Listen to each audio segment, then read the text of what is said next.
운전을 하면서 어딘가를 가려고 이제 목적지를 검색을 하면은 내비게이션은 항상 2개에서 3가지 정도의 길을 보여줍니다. 뭐 빨리 갈 수 있는 길, 가장 큰 길, 아니면은 유료로 갈 것이냐, 무료로 갈 것이냐로 나뉘어서 다양한 길들을 보여줍니다. 우리가 살아가는 세상에서는 목적지가 있다고 하면은 거기를 가기 위해서는 많은 길이 있습니다. 우리 교회 근처에 있는 이 수락산도 올라가는 길이 많습니다. 그리고 재밌게도 수락산으로 올라갔다가 불암산으로 내려올 수도 있고요. 불암산으로 올라갔다가 수락산으로 내려올 수 있다라고 합니다. 인생에는 이처럼 다양한 길이 있습니다. 그리고 이와 같은 거를 이제 우리의 구원 문제에도 적용하려고 하는 사람들이 있습니다. 어떻게 말을 하냐면은 구원은 하나가 맞다. 그런데 이 구원에 이르기 위해서는 이쪽으로 가도 되고 저쪽으로 가도 된다라고 말을 합니다. 이 말은 되게 좋아 보이지만 잘못된 말입니다. 구원은 오직 한 길밖에는 없습니다. 오늘 말씀이 그거를 보여주고 있습니다. 하나님께서 주신 구원의 길은 오직 하나입니다. 다른 길은 없습니다. 이 길은 좁은 길이고 많은 사람이 찾지 않는 길입니다. 그러나 우리가 믿음으로 가야 하는 길입니다. 저와 여러분들이 오늘 말씀을 통해서 그 길을 더욱 선명하게 붙잡고 그 길로 나아가는 주님의 자녀가 되시길 바랍니다. 첫 번째로는 한 분 하나님입니다. 5절의 말씀 보니까 이렇게 시작하고 있습니다. 하나님은 한 분이시요 라고 말씀하고 계십니다. 하나님은 한 분이십니다.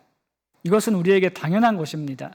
하지만 이 당시에 하나님이라는 분, 신이라는 존재가 하나다라는 말은 사람들이 듣기에는 이게 뭔 소리야? 라는 반응을 할 수밖에 없었습니다. 이 당시에는 신이 있어서는 여러 신이 있다는 게 사람들은 당연하게 생각을 했었습니다. 마치 지금은 학교 앞에서도 금연이고요. 밥 먹는 데에서도 금연입니다. 그런데 옛날에는 안 그랬습니다.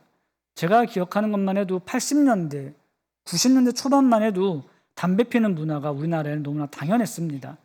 밥 먹으면서 담배를 피는 거나 아니면은 어떤 공간에서 담배를 피는 거는 그냥 뭐 남자가 그럴 수도 있지 이렇게 받아들여지는 게 우리나라 문화였습니다. 근데 거기 가가지고 금연해야 됩니다 라고 하면 사람들은 뭔 소리야? 라는 반응을 보일 겁니다. 오늘 말씀도 마찬가지였습니다. 이 오늘 말씀의 배경 당시에 헬라 문화는 다신교를 사람들은 기본적으로 생각을 합니다. 그렇기 때문에 신은 다양합니다. 많은 신들이 있습니다. 지역의 신이 있고요. 민족의 수호신이 있고요. 술을 만드는 신이 있고요. 그래서 나한테 어떤 일이 필요하다 그러면은 그 신한테 가서 비는 게 당연한 거였습니다. 이처럼 신은 다양하고 많았습니다. 이러한 문화 가운데에서 바울이 말하는 것은 이겁니다. 하나님은 한 분밖에 없어. 다른 하나님은 없어. 다른 신은 없어. 이 말은 뭐 어쩌라고 그래서 우리는 신 많은데 너는 하나밖에 없냐? 이렇게 비아냥을 살 수밖에 없는 게 바로 이 말씀이었습니다. 농사를 지을 때는 농사의 신을 찾아가 비는 사람들이 있었고요. 그리고 이제 술을 만드는 사람들은 술을 만드는 술의 신에게 비는 문화가 있었습니다. 모든 사회가 전체적으로 신은 많아 이렇게 생각을 하고 있었습니다. 그 가운데 바울은 진짜 신은 한 분밖에 없어. 우리 하나님이 진짜 신이야 라고 말하는 겁니다. 아무리 이것이 이제 과학적이지 않다 할지라도요, 이 당시에 철학자들이 그리고 이 당시에 많은 사람들이 이거를 따라가고 있었습니다. 그 가운데서 잘 살아가고 편하게 살아가고 바보 취급받지 않는 것은 다양한 신들을 인정하는 것이지만 바울은 그렇게 하지 않았습니다. 당당하게 외칩니다. 하나님은 한 분밖에 없다라고 말씀을 하고 있습니다. 이 당시에 사람들이 다양한 신을 믿으며 살아갔었습니다. 이것이 우리가 보기에는 참 바보 같다라고 생각이 될 수 있는데요. 그 모습이 지금 우리의 가운데도 있습니다. 물론 우리가 신을 많이 섬기지는 않습니다. 하지만 꼭 기억하시길 바랍니다.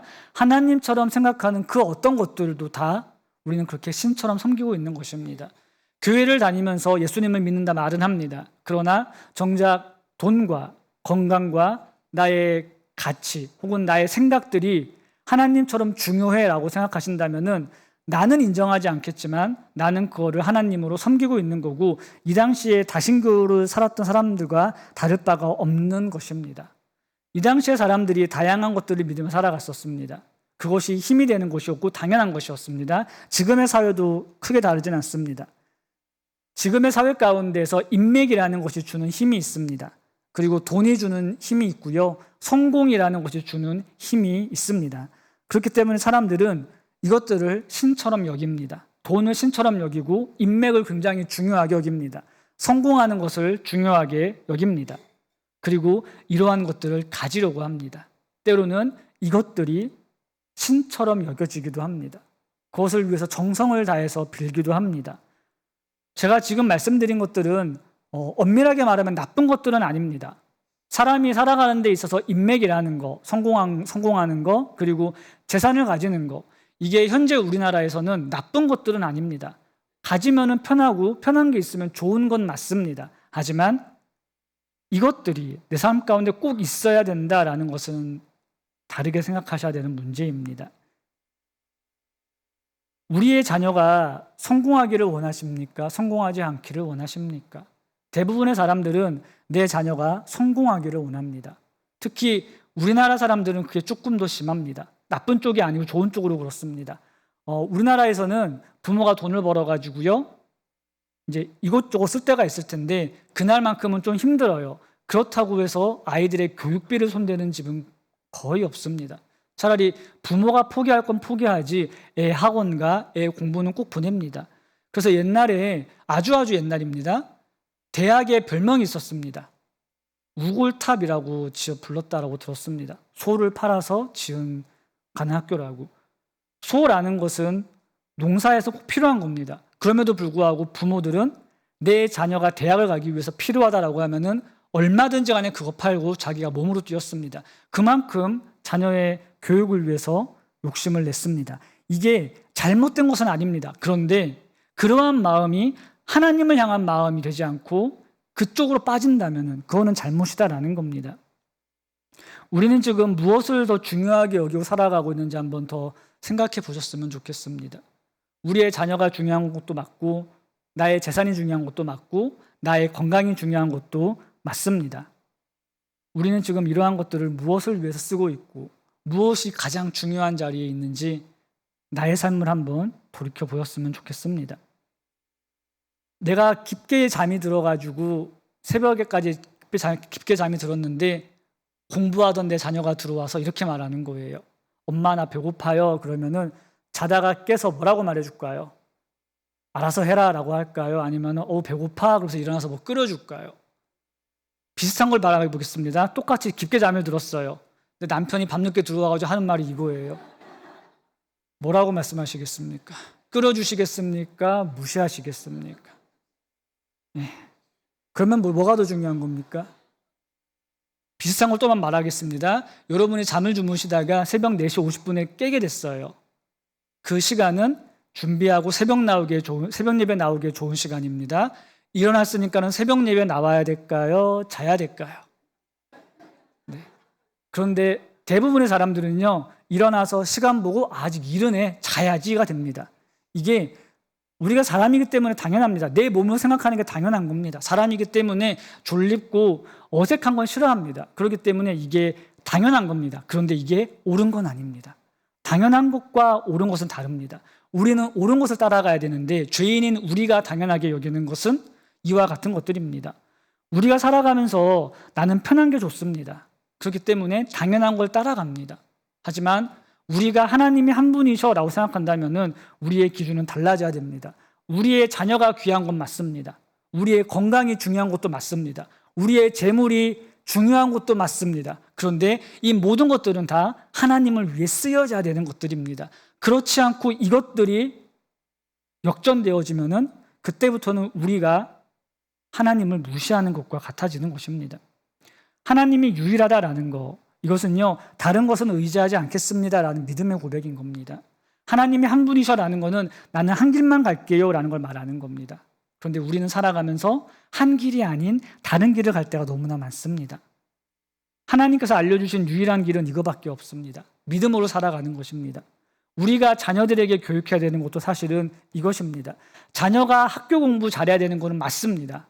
그리고 이제 대학생이 된다면은 자기 스펙을 쌓으면서 취업을 준비해야 되는 것도 맞는 겁니다. 그런데 내가 오늘은 취업이 중요하니까는 예배는 빠지겠습니다 라는 거, 굉장히 조심스러운 것이지만 우리는 그 앞에서 야단칠 수 있어야 됩니다. 제가 청년부 목사로서 참 어려운 게 이것입니다. 가끔 보면은 이제 회사들이 주일날 출근할 걸 요구할 때가 있습니다. 그리고 나라에서도요, 예배를 빠지고 시험을 보게 하는 것들이 있습니다. 평일날은 없는 시험들이라서 그래요. 주일날 꼭 시험을 봐야 되는 경우들이 있습니다. 어떻게 하시겠습니까? 참 어렵습니다. 이 아이가 지금까지 쌓아온 스펙이 있었고 이제 이걸 가지고 취업을 하기 위해서는 이 시험을 봐야 되는데 이 시험이 주일날만 본대요. 예배를 빠져야 된대요. 그러면은 괜찮아. 한 번은 괜찮아. 하나님이 뭐라 안 하실 거야. 빠져. 물론 이렇게 해서 시험 본다고 해도요, 하나님이 구원에서 탈락시키거나 버리거나 하지는 않으십니다. 그런데 그렇다고 해서 그거를 당연하게 여겨서는 안 됩니다. 너무나 어려운 문제입니다. 이거는 청년들뿐만 아니라 지금을 살아가는 저와 여러분들 가운데에도 완전한 결단은 있어야 됩니다. 그래서 내가 비록 이거에 실패한다 할지라도 믿음으로 한결가겠습니다라는 믿음으로 우리는 살아가야 되는 것입니다. 지금 굉장히 어려운 것을 말씀드렸습니다. 하나님만이 우리의 길 되시며 살아가는 거 바로 이러한 것입니다. 다른 것은 길이 아닌데 왜 그게 길처럼 보이는 것일까요? 지금을 살아가는 사회 가운데에서는 그게 길처럼 보이기 때문에 그렇습니다. 많은 재물이 길처럼 보입니다. 많은 성공이 길처럼 보이고요. 많은 것들이 길처럼 보입니다. 하지만 저와 여러분들이 해야 될 것은 두 마음으로 살아가는 게 아니고 오직 한 마음으로 하나님만 붙잡고 가는 겁니다. 하나님이 한 분이시다라고 살아가는 거 바로 이와 같은 것입니다. 우리가 신앙을 가장 우선순위에 둬야 됩니다. 건강이 그 위에 올라서는 순간 건강이 하나님이 됩니다. 그런데 이 말을 하기가 조심스러운 게 뭐냐면요, 아프신 분들에게는 건강이 우선이 될 수밖에 없습니다. 자녀가 먼저가 돼서는 안 됩니다. 그런데 자녀가 그만큼 귀한 것도 많습니다. 정말 자녀는 내 목숨보다도 귀합니다. 그렇기 때문에 자녀가 하나님의 자리에 올라가기 너무나 쉽습니다. 우리의 성공이라는 거, 다양한 이유를 두고 성공이 하나님의 자리에 올라가기 너무나 쉽습니다. 그렇기 때문에 우리의 마음이 더 중심을 잘 잡아야 되는 것입니다. 우리가 이 시대 가운데에서 하나님이 한 분이시다라는 것을 고백하며 살아간다면 그것은 우리의 입술의 고백으로 끝나는 것이 아니고 삶의 실천으로 연결돼야 되는 것입니다. 굉장히 어려운 것입니다. 그러나 하나님이 한 분이시고 그 하나님이 가장 중요한 자리에 계시며 우리가 그렇게 믿음으로 살아갈 수 있는 하나님의 자녀들이 되길 바랍니다. 두 번째로는 유일한 중보자입니다. 5절의 말씀 다시 보니까 이렇게 말씀합니다. 같이 읽겠습니다. 또 하나님과 사람 사이의 중보자도 한 분이시니 곧 사람이신 그리스도 예수라. 아멘. 하나님은 한 분이십니다. 다른 신은 없습니다. 하나님께서 사람과 하나님 사이에 세우신 중보자도 한 분밖에는 없습니다. 다른 중보자는 없다라는 겁니다.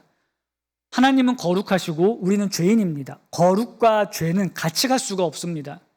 죄인이 하나님 앞에 설 때에는 아마 하나밖에 없을 겁니다. 심판받을 때. 나중에 우리 예수님께서 다시 오셔가지고 심판하실 때 그때나 설 수 있는 거지, 그때를 제외하고는 죄인은 감히 거룩하신 하나님 앞에 나아갈 수가 없습니다. 하나님께서는 죄인이 하나님께 나아오게 하시려고 중보자를 세워주셨는데 그분이 바로 예수 그리스도시다라고 말씀하고 계십니다.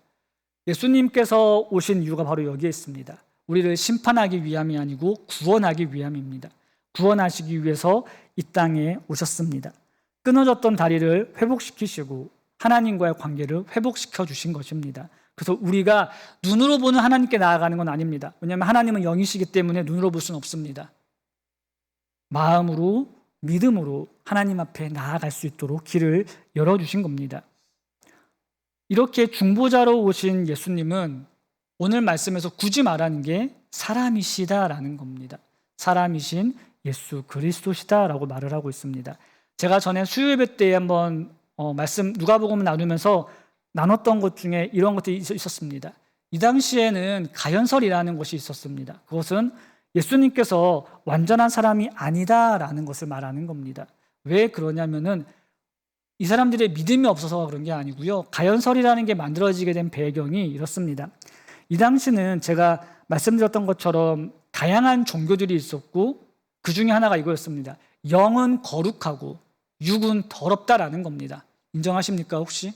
네, 영은 깨끗하고 이 육신은 더럽다라는 겁니다. 그렇기 때문에 더러운 것과 깨끗한 것은 같이 갈 수 없다라는 게 이 당시의 가르침이었습니다. 조금 더 나아가겠습니다. 그렇다면은 영이신 예수님께서, 하나님의 아들이 육신이신 예수님의 몸으로 들어왔습니다. 그러면은 깨끗한 영이 어떻게 더러운 육에 들어갈 수 있을까요? 고민되시죠? 그 사람들도 고민됐었습니다. 그래서 만들어진 게 가현설이라는 겁니다. 아, 하나님의 영이 오시긴 왔어. 그런데 완전한 사람은 아니었어. 그러니까는 가능했던 거야. 그게 이렇게 가르쳤습니다. 완전한 사람이 아니라고 했습니다. 그런데 여기서 문제가 뭐냐면은 완전한 사람이 아니다라는 게 문제인데요. 완전한 사람이 아니게 되는 순간 우리를 위해서 대신해서 죽으신 그 죽음도 완전해지지 않습니다. 불완전한 죽음이 됩니다. 그 말은 곧 불완전한 구원을 말하는 겁니다. 그렇기 때문에 이것은 말이 안 되는 겁니다. 이 당시의 사람들이 그나마 말씀을 잘 믿기 위해서 사람의 머리를 굴린 게 바로 그렇게 되어진 것입니다. 여기에서 우리가 빠지지 않아야 되는 함정이 하나 있습니다. 하나님의 말씀은 이해되니까 믿는 게 아닙니다. 믿음으로 나가는 겁니다. 이해되지 않아도 믿는 게 하나님의 말씀인 것입니다. 이해되니까는 믿겠습니다. 그런 사람은 없습니다. 하나님께서는 우리에게 믿음을 주셨고 믿음으로 바라볼 때 이해되어지는 것이 하나님의 말씀입니다. 성경 말씀은 애초에 우리의 이해를 뛰어넘습니다. 왜냐하면 하나님의 행하신 일이기 때문에 그렇습니다. 성경에 나오는 것들 중에 이해되는 게 과연 몇 가지나 있을까요? 예수님의 예화 중에서 그런 것들 그 외에는 한번 여러분 생각해 보십시오. 하나님이 우리를 사랑한다고 말씀하십니다. 그런데 우리를 너무 사랑하기 때문에 우리를 구원하기 위해서 누구를 보내십니까? 자기 아들을 보낸대요. 이해되십니까? 내 옆집 애가 너무나 예뻐요. 근데 걔가 지금 심장병에 걸려 심장이 필요하대요. 내 새끼는 말짱해요. 근데 내 옆집 애가 너무 예뻐요. 얘를 살리기 위해서 어떻게 해야 될까요? 그러면은 하시겠습니까 혹시? 여기부터 어렵지 않으십니까 사실은? 하나님이 세상을 창조하셨대요. 어떻게 할 수 있죠 이거를? 네, 제가 지금 여러분 굉장히 시험에 들게 했는데 말씀이 그렇게 말씀하는 겁니다. 그렇기 때문에 우리는 나의 이해가 아닌 말씀으로 나아가는 것입니다. 우리가 이 말씀들을 그렇게 봐야 되는 것입니다. 오늘 말씀을 통해서 또한 우리가 알 수 있는 것 중에 하나는요, 소유리 문답 21문은 이렇게 질문을 합니다. 하나님의 선택하신 자들의 구속자는 누구입니까? 라는 질문 통해서 알 수 있는 답이 여기에 있습니다. 같이 답이라는 부분 같이 읽어보겠습니다. 하나님이 선택하신 자들의 유일한 구속자는 주 예수 그리스도이십니다. 그는 하나님의 영원한 아들로서 사람이 되셨고 사람으로 사셨으며 하나님이자 사람인 두 구별되는 본성을 지닌 한 위격으로 영원히 존재하십니다. 네, 이렇게 말합니다. 이거는 이제 수많은 신학자들과 이제 목사들이 모여가지고 성경을 통해서 이끌어낸 것입니다. 하나님의 유일하신 중보자가 오셔서 우리를 위해서 이렇게 구원해 주셨다라는 겁니다. 여기서 분명히 말하고 있습니다. 하나님의 영원한 아들이 이렇게 하셨습니다. 중요한 거는 하나님이 하셨다라는 겁니다. 사람이 하는 게 아닙니다. 그렇기 때문에 우리의 구원은 완전한 것입니다. 하나님이 하셨기 때문에 실패할 수가 없습니다. 하나님이 하시기 때문에 완전한 것입니다. 이것은요, 내가 할 수 없으니까는 포기해라는 게 아니고요, 내가 죄인이기 때문에 나는 실패할 수밖에 없습니다. 그럼에도 불구하고 시도하라는 겁니다. 나는 못하지만 그렇다고 포기하지 말고 그럼에도 불구하고 살아내라는 겁니다. 내가 할 수 없다고 해서 포기하는 게 아니고 하나님께서 하셨으니까는, 완전히 하셨으니까는 그것을 믿음으로 바라보면서 나아가라는 것을 우리에게 보여주고 있는 것입니다. 우리의 아픔이 있어서 우리는 그 아픔 때문에 넘어질 때가 있습니다. 우리의 부족함이 있어서 쓰러질 때가 있습니다. 하지만 나를 위해 이루어 놓으신 하나님의 구원은 완전합니다. 내가 어떠하든지 간에 하나님의 구원은 실패할 수가 없습니다. 그렇기 때문에 우리는 그 하나님 바라보면서 나아가야 되는 것입니다. 그 삶이 어떤 삶이냐면요, 부모의 말에 순종하고 심부름 가는 삶과 마찬가지입니다. 지금은 제가 그런 걸 잘 못 봤는데 옛날에 저 어렸을 때만 해도요, 편의점이라기보다는 동네에서 사람들이 다 아는 사람들이었어요. 그렇기 때문에 주방에서 이제 엄마가 요리하시다가 급하게 재료가 떨어졌어요. 그러면 애를 심부름을 보내야 되는데 이제 수중에 돈이 없어요. 그러면은 애한테 이렇게 말하는 거예요. 가서 엄마가 전화해 놓을 테니까는 가서 뭐 두부랑 뭐랑 좀 가지고 와라고 애를 보내요. 그리고 나서 엄마가 할 거는 슈퍼에 전화해가지고 사장님 나 누군데 우리 애가 지금 갔어요. 나중에 내가 돈 줄 테니까는 얘한테 이거 좀 쥐어서 보내주세요라고 말을 해요. 애는 가서 그거를 가지고 나올 수 있을까요? 못 나올까요? 당연히 가지고 나올 수 있죠. 마을에서 다 알기 때문에 그렇습니다. 돈은 없지만 가지고 나올 수 있습니다. 왜냐하면 엄마의 말이 있기 때문에 가능한 것입니다. 얘는 가진 거 없지만 엄마의 말 한마디로 인해서 들고 나올 수 있는 겁니다. 그건 도둑질이 아닙니다. 엄마의 말 한마디로 되는 것입니다. 우리의 구원이 이와 같습니다. 우리는 다 부족한 죄인입니다. 다 연약한 사람들입니다. 하나님의 말씀을 온전히 지킬 수가 없습니다. 그런데 그 완전한 구원을 예수 그리스도께서 이루셨습니다. 오늘 말씀이 보여주는 것이 바로 그것입니다. 저와 여러분들이 나의 부족함 가운데에서도 이렇게 믿음으로 나아가는 자들 되었으면 좋겠습니다.